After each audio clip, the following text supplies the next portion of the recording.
রাখেন রাখেন, আমরা সমাজে উড়ে আসি নাই, আমরা বসেন বসেন, আমরা ট্যাক্স হোল্ডার নাগরিক, ট্যাক্স দেই আমরা, ট্যাক্স ছাড়া এই দেশে থাকি না। ওয়াজ মাহফিলে আসি আমরা অনুদান দিয়ে সার্বিক সহযোগিতা করে এখানে এসে দাঁড়াই। আর অনেক সবার কথা বলছি না, অনেক বক্তা আছে, অর্থের বিনিময়ে এখানে আছে। বিচার করতে হবে একজন সমাজবাসী, সভাপতি, সমাজের যে কমিটি, সে যতটুকু এই সমাজের কল্যাণে কাজ করতে পারবে, একজন ইমাম কিন্তু পারে না। সে ইমামের দায়িত্ব নিয়ে বসে আছে, কেন পারে না? আমি আমার সমাজের প্রত্যেকটা সভাপতিকে বলবো, আপনারা দায়িত্ব নিন, আপনারা সমাজ গঠন করুন, আপনাদের ছেলে মেয়েদেরকে সঠিক পথে রাস্তা দেখা। আপনাদের পাশে আমরা আছি, ইমাম সাহেব। আপনি সভাপতি মসজিদে কয়টি বাড়ি বাড়ি যে ছেলেদেরকে দেখেন নামাজ জানছে আরেন নাই? আপনার কথা যতটুকু মুরব্ব, ওই ইমামের কথা ততটুকু। ইমাম তো প্রতি শুক্রবার ওয়াজ করেন, মাহফিলে ওয়াজ করেন, প্রতিটি পদক্ষেপে ওয়াজ করেন, কোনো তো কাজ হইতেছে না। কিন্তু আপনি কেন চেষ্টা করেন না? আপনি চেষ্টা কিন্তু সঠিক এবং সৎ রাস্তায় যাবেন। আপনার কথা মানবে, আপনাকে মানে বিদায় সমাজের সভাপতি আপনাকে বানানো হয়েছে। সম্মানিত নেতৃবৃন্দ, আমি রাজনৈতিক বক্তব্য দেওয়ার জন্য মঞ্চে আসি নাই, আমি আসি আপনাদের সহপাঠী ভাই হিসেবে সঠিক রাস্তা দেখানোর জন্য, সমাজকে সংস্কার করার জন্য। দীর্ঘ 17টি বছর আপনাদের মাঝে আসতে পারি নাই, ওয়াজ মাহফিলে 17 বছর হয় নাই। আমরা কারাদণ্ড ছিলাম, দেশ সমাজ থেকে বিতাড়িত ছিলাম, এলাকা থেকে বিতাড়িত ছিলাম। আমরা যখন এই ছাত্র সমাজ, আমার সাধারণ মানুষ, যেদিন এই সন্ত্রাস স্বৈরাচার সরকার পতন করেছে, তার পরের দিন থেকে ঈদের মতো ওয়াজ মাহফিল এই সারা বাংলাদেশে শুরু হয়ে গেছে। আমরা তার সাথে সহযোগিতা করছি। এই অখণ্ডতা রাখার দায়িত্ব আপনাদের। আর সরকার এই বাংলার মাটিতে জায়গা পায় না, যেটা ইসলাম বিরোধী, ইসলামের ওয়াজ মাহফিলকে সকলের দোয়া চাই। আমি আমার বক্তব্যে যদি কোনো কথা কাউকে মনে কষ্ট দিয়ে সেটা ক্ষমা করবে। আমি সঠিক পথ দেখানোর জন্য, সঠিক রাস্তা দেখানোর জন্য আমি আমার বক্তব্য করছি। এখানে কোন মঞ্চে যাতে ইসলামিক সংসদ, ইসলাম বিষয়ে যাতে কথা হয়, কোন ব্যক্তির দলের স্বার্থে যাতে কোনো কথা পারছিল না।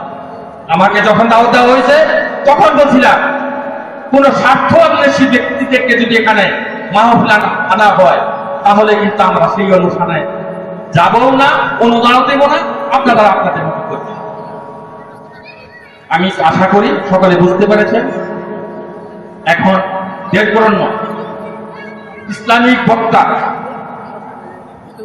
যা আদর্শ, নবীর আদর্শ, সেই দৃষ্টিকোণ থেকে বক্তব্য রাখবেন, ওয়াজ রাখবেন। আমি সকলের কাছে দোয়া চেয়ে, আন্তরিকতা চেয়ে, ভালোবাসা চেয়ে আমার প্রাণপ্রিয় নেতা জনাব শওকত হোসেন সরকার, যিনি আজকে রাত্রেও ট্রেনে উঠলেন সন্ধ্যা হজ পালন করার জন্য, তার জন্য দোয়া চেয়ে আমি আমার সংক্ষিপ্ত বক্তব্য শেষ করছি। আসসালামু আলাইকুম ওয়া রাহমাতুল্লাহি ওয়া বারাকাতুহু। সকলের সুস্বাস্থ্য কামনা করছি।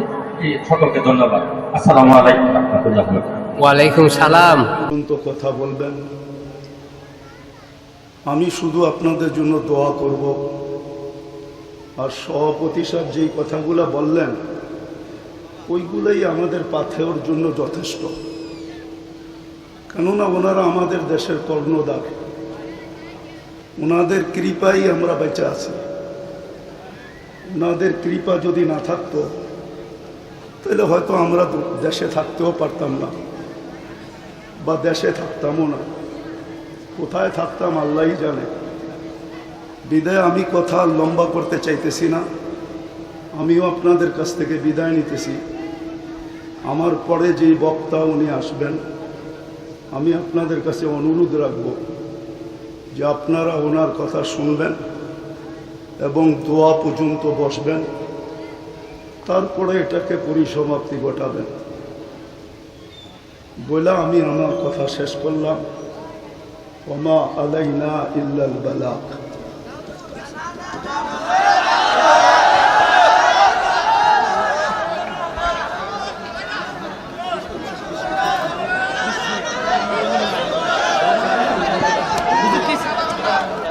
সময় নাই আমার কাছে, আপনি বসেন, আমার কাছে সময় নাই।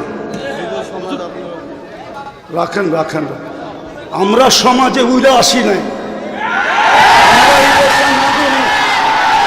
আমরা বসেন বসেন, আমরা ট্যাক্স হোল্ডার নাগরিক, ট্যাক্স দেই আমরা, ট্যাক্স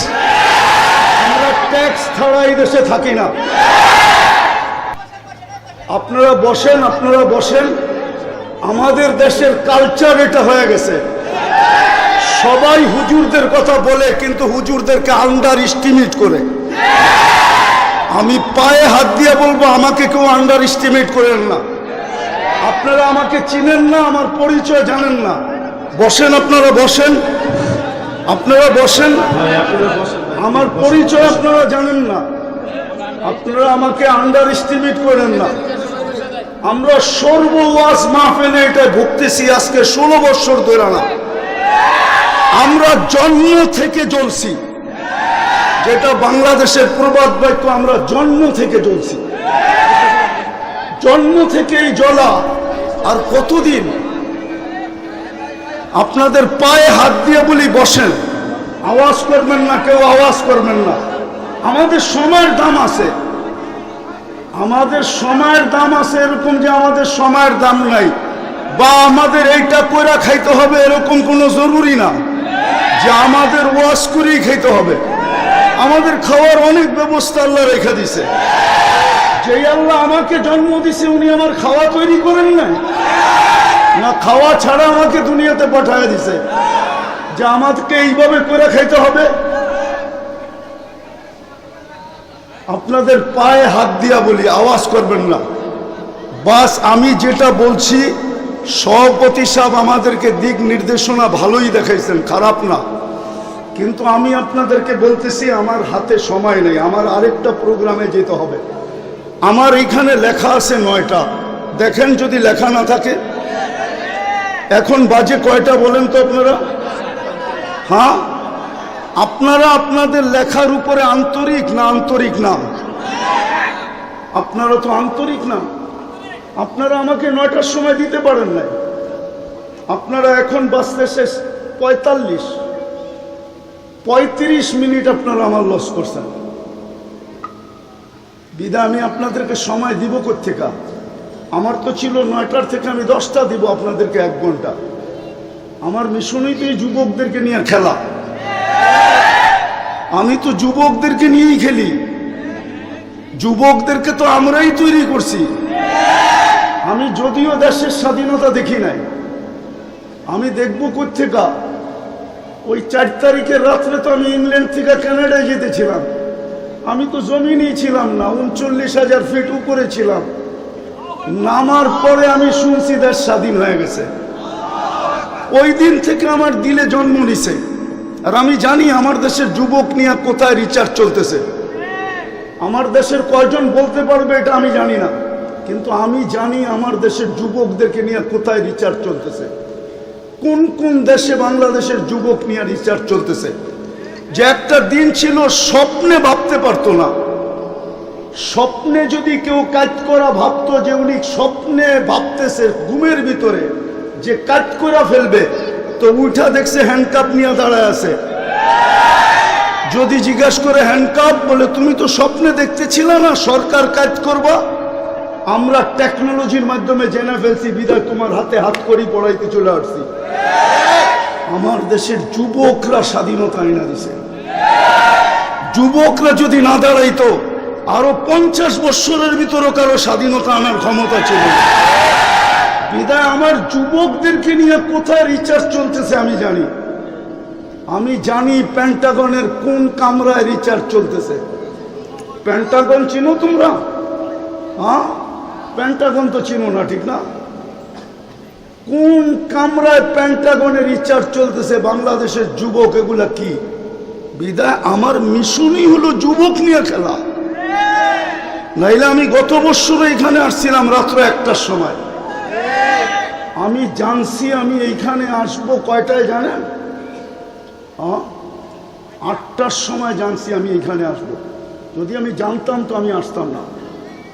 কসম খোদা, আমাকে কেউ নিয়ে আসতে পারতো না। আমি জানছি 8টার সময় যে আমি এখানে যেতেছি, কিন্তু আমি এর আগে জানতেছিলাম আমি আরেকটা মার্কেট আছে ওইদিকে। কি মার্কেট জানি? সুলতান মার্কেট যাব, কিন্তু আমাকে বাইপাস করে এখানে নিয়ে আসছে। আমি জানলে আসতাম না, আমার আসার ইচ্ছা ছিল না। সময়টা অনেক চলে গেছে। মানুষের মেমোরির ভিতরে একটা জিনিস সেট থাকে, সেটটা নষ্ট হয়ে গেছে। এখন আপনাদেরকে আমি কি শোনাবো, কিন্তু এতটুকু শোনাবো যুবকদেরকে, যৌবনের মূল্যায়ন করো। কেননা তোমার উপরে আল্লাহর বাজেট ব্যয় হইতেছে, আমাদের সবার উপরই আল্লাহর বাজেট ব্যয় হইতেছে। যতই ব্যক্তিত্ব দেখাই না কেন, যদি আল্লাহর কাছ থেকে পানির দামে অক্সিজেন কিনতে হতো তাহলে ডেলি 16,500 টাকা বিল দিতে হতো, মাসে 4,95,000 টাকা বিল দিতে হতো। এই এলাকায় বাড়ি আর ঘর আর বিল্ডিং কারো লেংটি পর্যন্ত থাকতো না, লেংটি। বিদায় তোমাদের পায়ে হাত দিয়ে বলি, যৌবনটাকে মূল্যায়িত করো। অমূল্য রত্ন আল্লাহ দিছেন। পুরুষকেও বলি পুরুষত্বের মূল্যায়ন করেন, মা বোনদেরকে বলি মাতৃত্বের মূল্যায়ন করেন। চলে যেতে হবে কালকে আল্লাহর কাছে। দুনিয়ায় কয়দিন, দুনিয়ার বাহাদুরি কয়দিন? হাতে আছে যতদিন, বা আপনি বেঁচে আছেন যতদিন। নাইলে অতীতেই তো দেখতাম তেল মারতে মারতে মারতে মিডিয়ালারা তেলের দাম বাড়ায় দিছিল। বিনা তেলে কিভাবে পাকাইতে হয় এটা পত্রিকায় লিখতে শুরু করছে। আজকেও দেখতেছি স্বৈরাচার বলতে বলতে গলা শুকায়া ফেলতেছে, মাঝে মাঝে শুকায় আবার পানিও খায়। তো চিত্র তো দেখতেছি আমাদের চোখেই। দুনিয়ায় কতক্ষণ? আমি বেঁচে আছি যতক্ষণ, অথবা আমার কাছে আছে যতক্ষণ। যেদিন থাকবে না, আমিও থাকবো না, আমার কাছেও থাকবে না। এই জন্যই মৃত্যু লগ্নে 4 জন ফেরেশতা আসে। প্রথম ফেরেশতা ধ্বনি দেয় কানের ভিতরে, ইনকাতাতিল আজাল অনকাতাতিল আমাল, তোমার বয়স শেষ, আশা শেষ। দ্বিতীয় ফেরেশতা একটা চিৎকার দিয়ে কানটাকে ফাটায় ফেলে, জালাল ইস্তেগাল, বড় ব্যস্ত ছিল, আল্লাহ ডাকলেও আসার সুযোগ হইত না। আল্লাহ ডাকে, কে ডাকে? কে ডাকে? 5 বেলা কে ডাকে? 90% মানুষ নামাজ পড়ে না। আপনি ব্যস্ত, কি নিয়ে ব্যস্ত? ও যুবক, তুমি কি নিয়ে ব্যস্ত বলো আমাকে? কি নিয়ে ব্যস্ত তুমি? কোন দেহটা নিয়ে ব্যস্ত? এই দেহটা কে দিছে? কে দিছে দেহটা? পূর্ণতা কে দিছে? পারল তো না আজ পর্যন্ত। আমাদের আগের যে প্রধানমন্ত্রী ছিল শেখ হাসিনা, এর ঘরেই তো প্রতিবন্ধী আছে। লক্ষ কোটি টাকার মানুষ পারল না তো প্রতিবন্ধিত্ব দূর করতে। নাইলে ওনার মেয়ে প্রতিবন্ধী সংস্থার চেয়ারম্যান হলো কি করে? ওনার ঘরে যদি প্রতিবন্ধী না থাকতো, না নাই প্রতিবন্ধী ওনার ঘরে, ওনারা কি জানে না? পূর্ণতা কে দিছে? হ্যাঁ, কে দিছে? এটার ভিতরে পূর্ণতা কে দিছে? এক পানির দামে যদি অক্সিজেন কিনতে হতো ডেলি 16,500 টাকা বিল দিতে হতো। তুমি কত শ্রম দিতা যুবক বলো? কয় টাকা বেতন করতা? কয় টাকা কামাইতা ডেলি বলো? শ্রম কতটুক দিতা? 100 গাদার শ্রম দিলেও তো 16,500 টাকা অর্জন করা মনে হয় সম্ভব হতো না। কে বাজেট ব্যয় করে?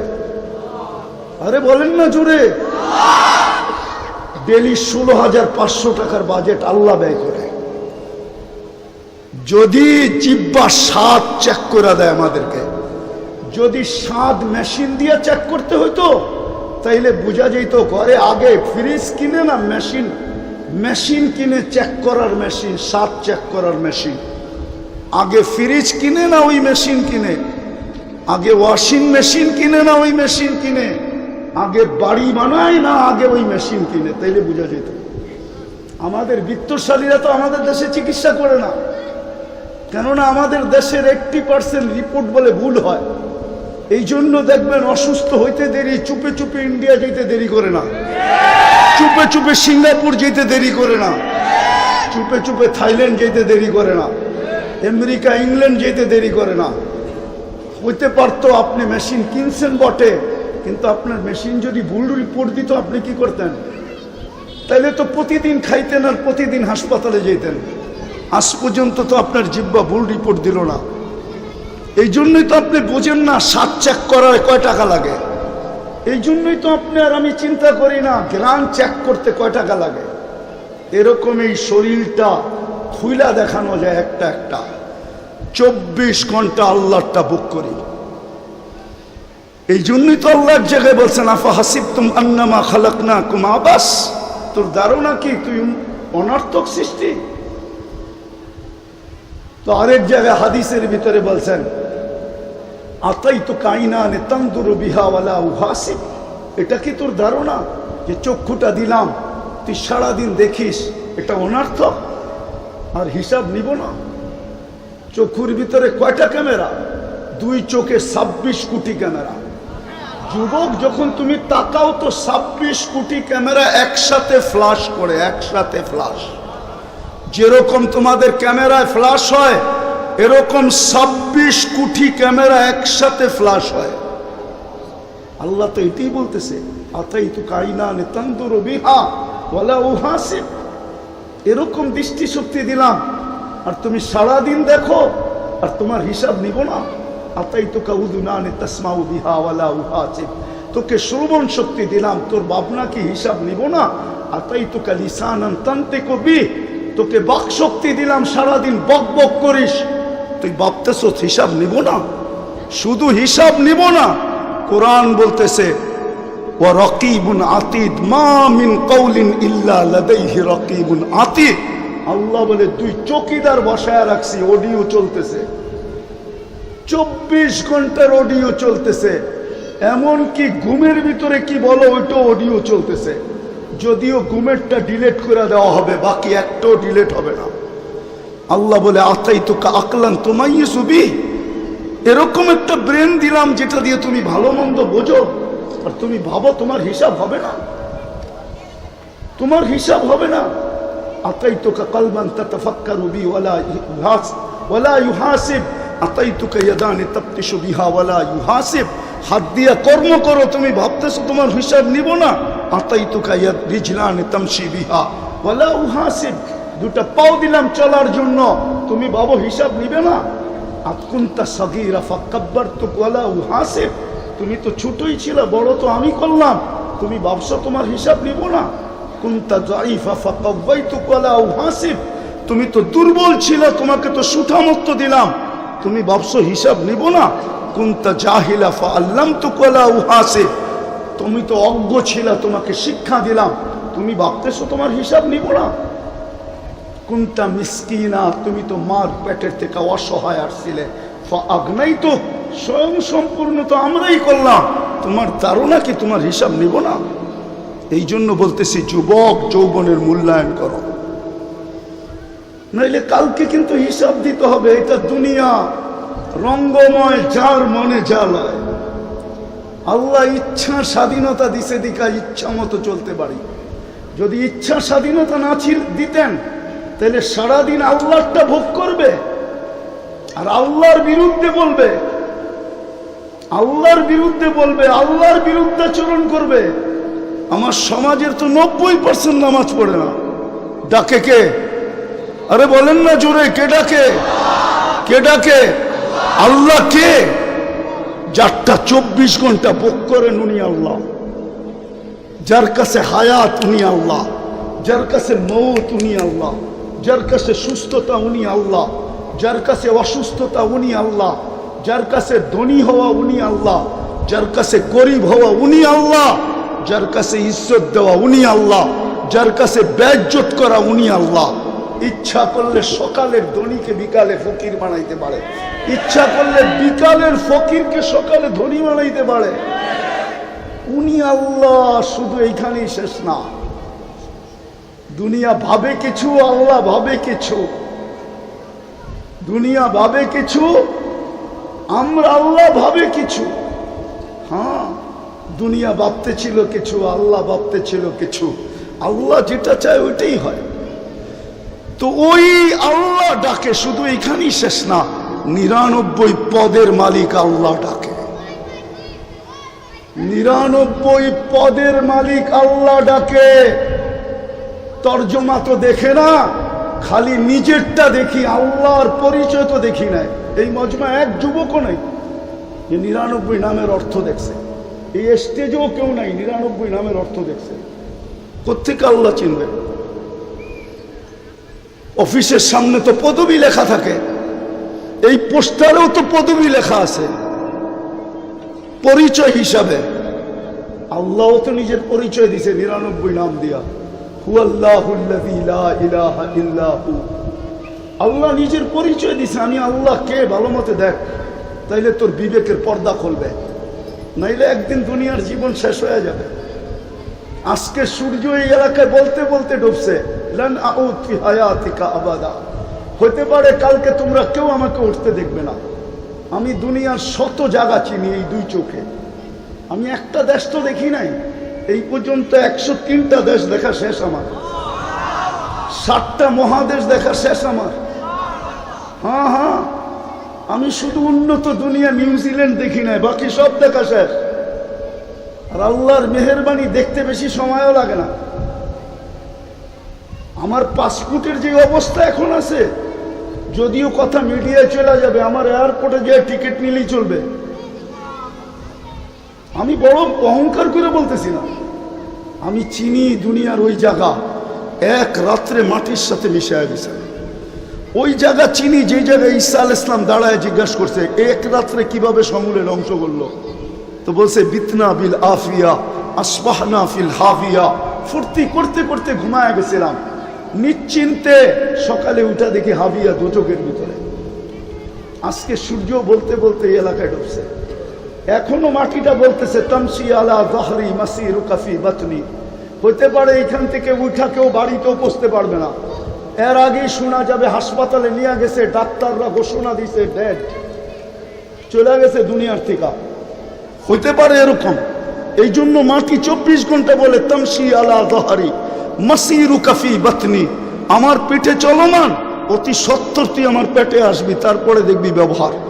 এই জন্য আমি শেষ জায়গায় চলে আসছি। যুবক, তোমাদের পায়ে হাত দিয়া বলি, শুধু তোমাদের আয়োজন দেখে এতটুকু লম্বা করলাম।